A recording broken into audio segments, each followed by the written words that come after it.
It was a Saturday afternoon, the kind where the air hung heavy with that false calm before another family storm.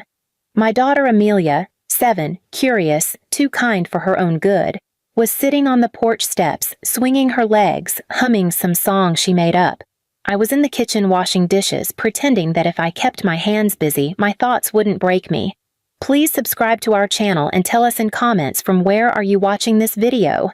Dad was in his chair, that same battered recliner that had seen more yelling than laughter, scrolling on his phone like it was a royal artifact. He hated interruptions. To him, silence wasn't peace. It was power. Every breath you took in his house was borrowed. Amelia, innocent as she was, tiptoed closer. She didn't mean any harm. She just wanted to show him the butterfly she'd caught. Her small hand brushed his phone as she tried to set the bug jar beside him. That's all it took. The sound came first, that sharp crack of anger snapping through the air. I turned, soap still on my hands, and saw his face twist into something I couldn't even recognize as human. "What did I tell you about touching my things?" His voice was so loud the window panes shook. "Dad, she didn't mean—" I tried to say, but it was too late. He grabbed Amelia by the hood of her little sweatshirt and yanked her so hard her feet left the ground. She screamed, terrified, her hands clawing at his wrist. I dropped the dish and ran, but before I could reach them, he dragged her across the yard like she was nothing. A rag doll, a mistake. Her knees scraped against the dirt, her hair flying across her face. "That's what happens," he spat, eyes blazing, "when trash touches gold." I froze. I'd heard him say cruel things to me before. Worthless, leech, mistake. But hearing him say that to my child, it shattered something deep. Mom stood at the doorway, arms crossed, not even blinking. She didn't tell him to stop. She just muttered, "Maybe now she'll learn some respect." "Respect?" I screamed, rushing to Amelia and pulling her close. "She's 7, for God's sake!" Dad smirked.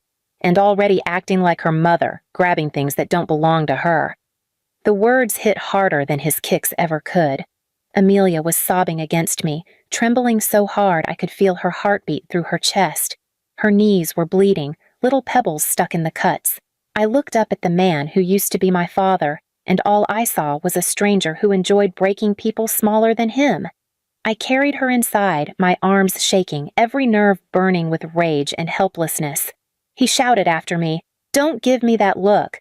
One day you'll thank me for teaching her early. This world doesn't reward weakness." But I knew the truth. The world doesn't reward monsters either. That night, I sat beside Amelia as she slept, her hoodie still dirty, the tear streaks dried on her cheeks. I traced my fingers along the bruises on her arm and made myself a promise. Not the kind whispered through tears, but the kind carved in bone. This time, I wouldn't just leave. This time, I'd make sure he'd never have the chance to hurt her, or anyone, again. When I looked out the window and saw Dad's phone glowing on the table where he'd left it, something inside me shifted. I didn't know yet what I'd do, but I knew it wouldn't be quiet. The world might have taught me fear. But he was about to learn regret. That night didn't end with silence. It ended with breathing that felt borrowed. Amelia whimpered in her sleep, her little chest hitching every few seconds like her body couldn't forget what fear felt like. I sat by her side, wide awake, my hands trembling, the metallic taste of rage filling my mouth. Every few minutes, my mind replayed it, his hand gripping her hoodie, her feet dragging helplessly, her cry breaking the sky open. My father had hit me before, slapped me, kicked me, thrown things. But this was different. He had touched her. The next morning, he acted like it never happened.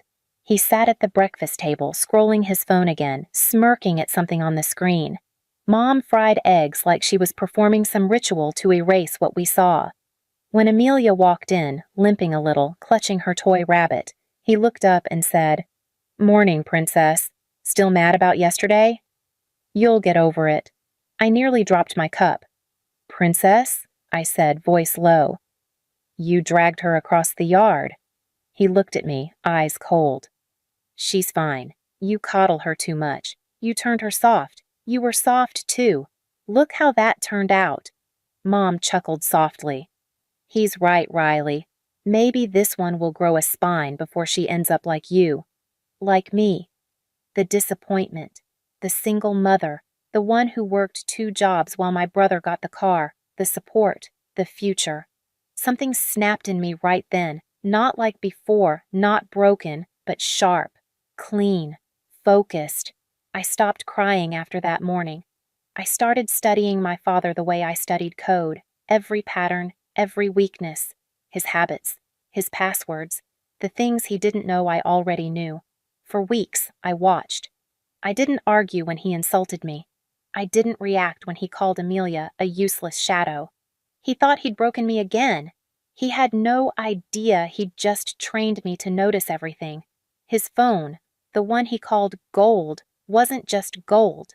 It was his whole world, his contacts, his transactions, his dirty little secrets. I'd seen him meet strangers at diners, whisper deals about cash jobs and no receipts. I'd overheard him bragging to my mother about money he never paid taxes on, about names he used that weren't his.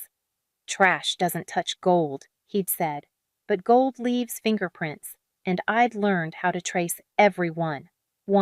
Afternoon, while Mom and Dad were at church pretending to be respectable, I walked into their house with Amelia.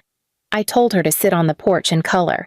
I slipped inside, went straight to the table where his phone usually sat charging. I plugged it into my laptop. It took less than 10 minutes. Every hidden file, every fake name, every unreported transaction. I downloaded all of it. When he came home that night, I greeted him with a smile so calm it made him suspicious. "What are you so happy about?" he asked. "Just life," I said. "You taught me so much about it." He smirked, thinking it was submission. I walked away before I said what I really meant. "You're about to choke on your lessons." Over the next few weeks, I worked quietly. Between shifts at the cafe and bedtime stories with Amelia, I built something. A chain of evidence. Every file, every account, every illegal purchase under his friends' names. The man who called us trash was knee-deep in dirt. I didn't go to the police yet. That would have been too easy. I wanted him to feel powerless first, so I let it slip. A few neighbors started whispering. Someone found out his side business wasn't exactly legal. A few weeks later, a man came to the house, banging on the door, yelling about missing money. Mom panicked. Dad shouted, slammed the door, and stormed through the house, cursing everyone he knew. "Did you tell anyone?" He barked at me. I looked him dead in the eye. "Why would I? Trash doesn't talk to gold." His face went pale. For the first time, fear flickered there. He didn't say another word. That night, he called people frantically, whispering threats, making promises, begging for help. His phone didn't stop buzzing for hours. I sat on the porch, listening to the chaos I'd quietly set in motion.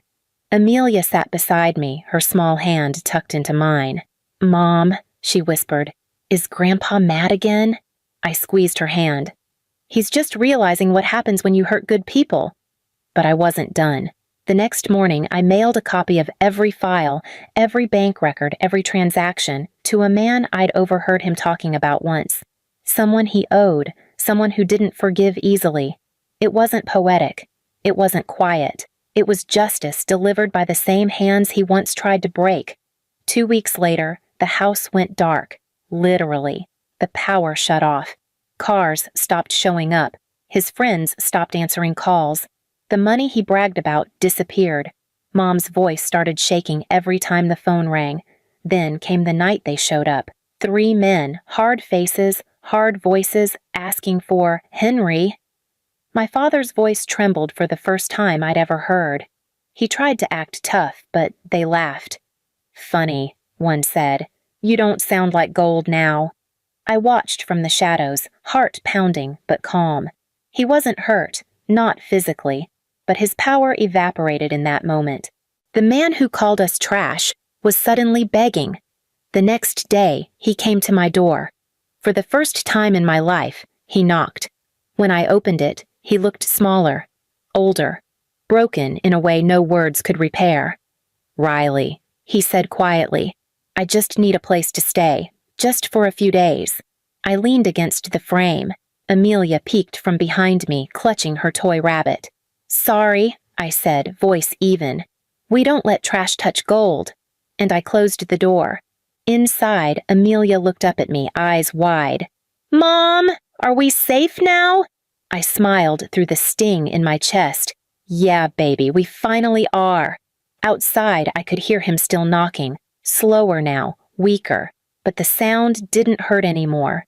It was just proof that monsters can fall. The next morning, the knocking stopped. I woke up to sunlight pouring through the curtains, to Amelia's small feet pattering across the floor, to the silence of peace that I hadn't heard in years. For a while, I thought maybe that was it. Maybe karma had finally done its work. But when I opened the blinds, I saw him again. My father, sitting at the end of the driveway, head slumped forward, one hand clutching his old flip phone like it still held the power he'd lost. He'd slept there, all night, in the cold. For a moment, I froze. My body remembered what it was like to obey, to step outside and help. Then Amelia's voice broke through the memory. "Mom, can we have pancakes?" That small question grounded me. The answer wasn't about pity anymore. It was about protection. "Sure, baby," I said, pulling her into a hug. "You've earned every sweet thing in this world." While she stirred the batter, I peeked out the window again. Mom was standing next to him now, still dressed in her nightgown, whispering something sharp. They looked smaller than I remembered, not just in body, but in presence. The house they'd built around control had crumbled, and for the first time I didn't feel trapped inside it. I felt free outside it. By noon, they came to the door. Again. Mom was the one who spoke this time. Her voice was cracked, hoarse, but not apologetic. "We've fallen on hard times, Riley," she said. "Your father, he's lost everything. We need a place to stay, just until things get back on track." Amelia stood behind me, peeking through the crack in the door. She didn't hide. She didn't cower. Her chin was raised, that same quiet strength she'd grown from surviving their cruelty. I stared at Mom for a long time. "You mean the man who dragged her by the hood across the yard?" I asked, voice calm but low. "The one who called her trash?" Mom sighed like I was being dramatic. "You've always held grudges. You don't understand how hard it is for him. He's family, Riley." "Family doesn't bleed family," I said flatly. Her jaw tightened. "You're really going to leave your own parents on the street?" I smiled. "I didn't leave you there. You built it for yourselves." I shut the door. It wasn't anger. It wasn't revenge. It was the first boundary of my life that didn't hurt to draw. Later that night, I saw the glow of flashlights outside. Dad rummaging through his old car, Mom yelling at him. I didn't move. I didn't intervene. I tucked Amelia into bed and told her, "Grandpa and Grandma are going on a trip." She giggled sleepily. "Are they coming back?" I kissed her forehead. "Not here." Days passed. The calls started, unknown numbers, begging ones. I didn't block them. I just let them ring. Each one was an echo of every time I'd cried for help and been told to deal with it. A week later, I got a letter. Not an apology, just a plea. "Riley, your father's sick. We have nowhere to go. Please, for your daughter's sake, help us." For her sake. The same daughter they once dragged across the dirt like garbage. That night, I sat in my small kitchen, the letter spread on the table, the quiet hum of the fridge filling the space between memory and mercy. I thought about all the years I spent begging them to see me, to see her. I thought about the bruises that faded and the ones that didn't. Then I picked up my pen and wrote back. "You once told me trash doesn't touch gold. Turns out you were right. I'm not touching what ruined me.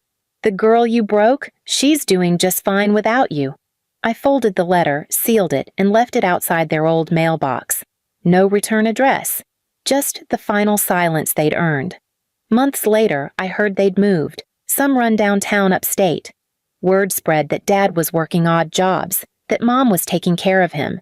I didn't celebrate. I didn't gloat. I just breathed deeper, knowing the world finally balanced itself. One afternoon, while driving Amelia home from school, she spotted a man on the sidewalk selling handmade toys. He looked tired, worn. She didn't know it was her grandfather. I did. "Mom," she said, holding up the toy. He smiled when I said thank you. I nodded. "That's good, baby. Be kind even when people weren't kind to you." She smiled, proud. "Like you?" I looked at her reflection in the rearview mirror, those bright, forgiving eyes that didn't carry my past. Exactly like me. The light turned green. As we drove away, I didn't look back. Not once. The past was behind me, bruised, broken, begging, and I was finally driving toward a life where no one would ever drag her, or me, through the dirt again. Please subscribe to our channel and tell us in comments from where are you watching this video.